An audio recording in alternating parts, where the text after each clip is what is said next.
Pablo Escobar nació el 1 de diciembre de 1949 en la comunidad campesina conocida como El Tablazo, Río Negro, cercana al departamento de Antioquia. Hijo de un administrador de fincas y de una maestra rural, Pablo Escobar trabajó desde su niñez en diversos oficios, lavando coches o ayudando en los mercados. También fue criador de vacas, para pasar luego a matón a sueldo y ladrón de coches. Su carrera delictiva se inició con la compra de objetos robados y el contrabando a pequeña escala, hasta que se introdujo en el tráfico de marihuana y finalmente en el de cocaína. Entre 1970 y 1973, cuando se comenzó a hablar del ingreso del alcaloide a Medellín, procedente de Perú y Bolivia, Escobar Gaviria ya servía de conexión para la transportación de enervantes y materia prima para procesar cocaína. Pablo Escobar concibió y construyó pistas clandestinas dentro de sus múltiples propiedades, entre otras la Hacienda Nápoles, por donde partían y llegaban flotillas de aviones pequeños piloteados por colombianos, peruanos, bolivianos o norteamericanos. Según el escritor y periodista Edgar Arias Torres, autor del famoso libro Mercaderes de la Muerte, este fue el marco en que Pablo Escobar comenzó a amasar, casi 2 décadas después, los miles de millones de dólares de su fortuna. A principios de la década de los 70, realizó múltiples obras de beneficio a la comunidad con dinero proveniente de la droga, lo que le permitió ganarse un gran número de simpatizantes. Del sicariato como del deporte, Pablo Escobar fue uno de sus mayores inversionistas, pero no su tutor o patrocinador de raíz. Cierto es que gracias a las canchas de fútbol que él mismo construyó en los barrios marginados de Medellín, fichó a las principales figuras de este género delictivo. Contra lo que cabía esperar de un capo dedicado a la actividad ilícita, Escobar rehusó permanecer en el anonimato y, arrogándose el papel de hombre de pueblo, financió planes de desarrollo para los suburbios de Medellín. Así, levantó un barrio para los desheredados llamado Medellín sin tugurios o el barrio de Pablo Escobar, un conjunto de 780 viviendas unifamiliares que construyó con destino a la gente necesitada. Ello le permitió obtener los votos que lo convirtieron en el teniente de alcalde del ayuntamiento de Medellín. En el año 1976 se casó con Victoria Henao, quien en ese momento tenía solo 15 años. Este matrimonio tuvo 2 hijos, Juan Pablo y Manuela, quienes después de la muerte del narcotraficante debieron cambiarse los nombres por los problemas legales que su apellido les demandaba. Según lo que se sabe, en la década de los 70, Pablo Emilio Escobar se asoció con Carlos Leder, Gonzalo Rodríguez Gacha y los hermanos Ochoa, quienes juntos fundaron el Cartel de Medellín y el grupo llamado con las siglas MAS, que significaba Muerte a los Secuestradores. Gracias a sus violentos métodos de intimidación, consiguió un lugar en la Cámara de Representantes por el movimiento Alternativa Liberal y desde allí hizo varias amistades políticas con empresarios y personalidades de varios países. En el año 1983, el ministro de Justicia, Rodrigo Laras Bonilla, ordenó que se expulsase al narcotraficante del movimiento político del que formaba parte. Misteriosamente, un año después, fue asesinado dentro de su auto en la calle 127. Esto provocó una guerra entre el Estado y los narcos. Pero esto es solo una porción de lo que Escobar era capaz de hacer, pues se conocen crímenes mucho más sangrientos, como por ejemplo cuando hizo estallar el avión que transportaba al candidato César Gaviria, que tuvo un saldo de más de 100 muertos, aunque el político finalmente no viajó por el consejo de sus asesores. También eliminó a varios candidatos en la campaña presidencial del año 1989. Pero la coalición Nuevo Liberalismo estaba liderada por un político honesto, Luis Carlos Galán, quien, al tener noticias de las actividades criminales de Escobar denunciadas por el rotativo El Espectador, lo expulsó de su movimiento. Ello puso fin a la carrera política de Escobar, aunque todavía promovió una serie de campañas cívicas y obras sociales con ayuda de los sacerdotes Elías Loperas Cárdenas y Hernán Cuartas. En 1983 volvió a la clandestinidad y durante mucho tiempo lograría salir airoso del asedio periodístico de las autoridades colombianas y de agencias internacionales como la Interpol y la DEA. Pero quien más protestó ante una eventual incorporación de los narcotraficantes a la vida política del país fue Estados Unidos, principal consumidor de la droga que exportaba Escobar.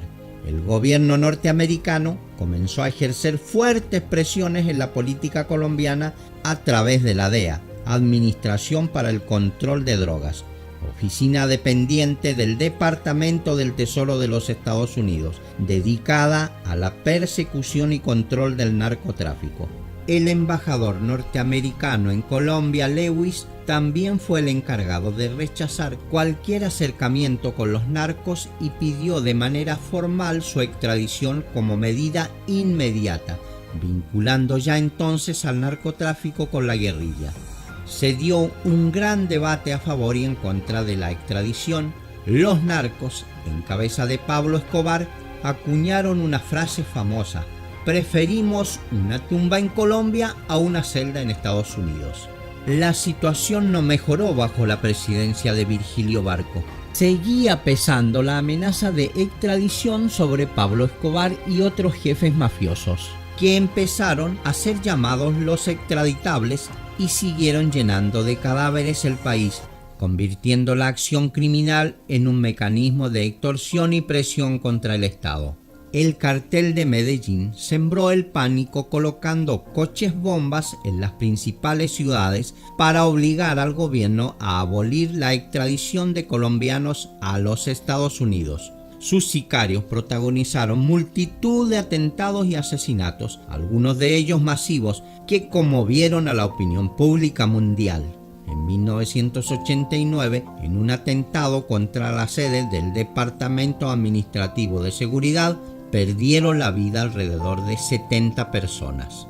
El director del incorruptible diario El Espectador, Guillermo Cano, fue asesinado en 1986. La misma suerte corrieron 3 de los candidatos a los comicios presidenciales de 1990. El citado Luis Carlos Galán en 1989 y un año después Carlos Pizarro, León Gómez, líder del Movimiento 19, y Bernardo Jaramillo Osa, líder de la Unión Patriótica. Finalmente, durante la presidencia de César Gaviria, se aprobó la Constitución de 1991, en la que quedaba prohibida la extradición de ciudadanos colombianos.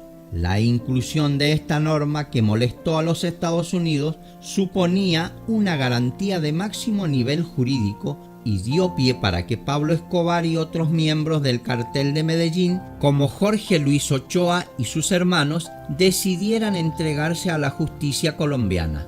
En unas negociaciones previas, sin embargo, se habían acordado condiciones bastante favorables para Escobar.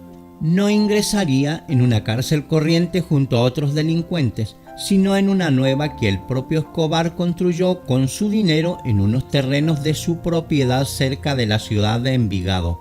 Bautizada como la Catedral, esta cárcel, dotada de todos los lujos inimaginables, no albergaba más reos que el propio Escobar y sus lugartenientes y colaboradores. Desde allí siguió manejando su lucrativa organización, bajo la protección de sus guardaespaldas en el interior y de los cuerpos de seguridad colombianos en el exterior. Este escándalo generó una airada reacción en los Estados Unidos y corrió el rumor de que comandos estadounidenses asaltarían la catedral y se llevarían al capo, aduciendo que la falta de seguridad y el influjo de los intereses norteamericanos ponía en peligro su vida y que las garantías que le había ofrecido el gobierno eran insuficientes Pablo Escobar decidió, después de 13 meses de reclusión, abandonar la prisión, cosa que hizo sin demasiadas dificultades el 22 de julio de 1992. Volvió a la clandestinidad y la ola de secuestros y terrorismo extremistas se agudizó.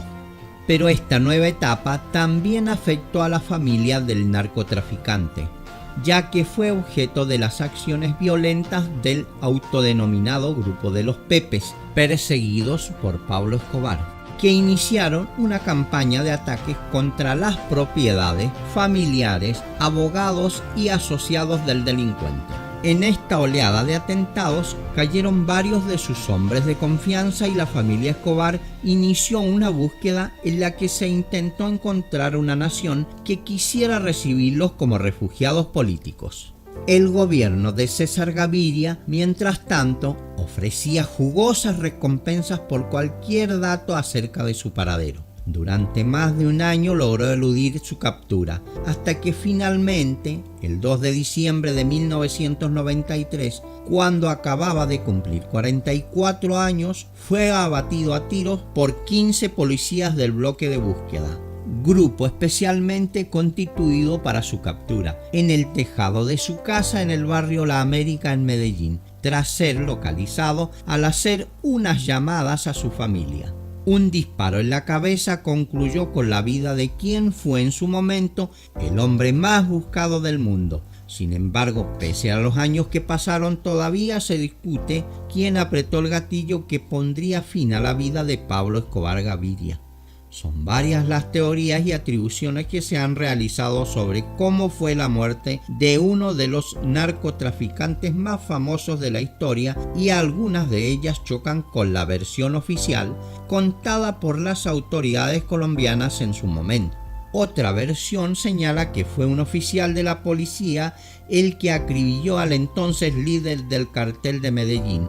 Sin embargo, desde otros bandos salieron narraciones tan distintas que van desde la autoría de paramilitares hasta un supuesto suicidio del que es contado por su viuda. ¿Ustedes qué opinan de las muchas versiones de su muerte? ¿Es creíble un suicidio?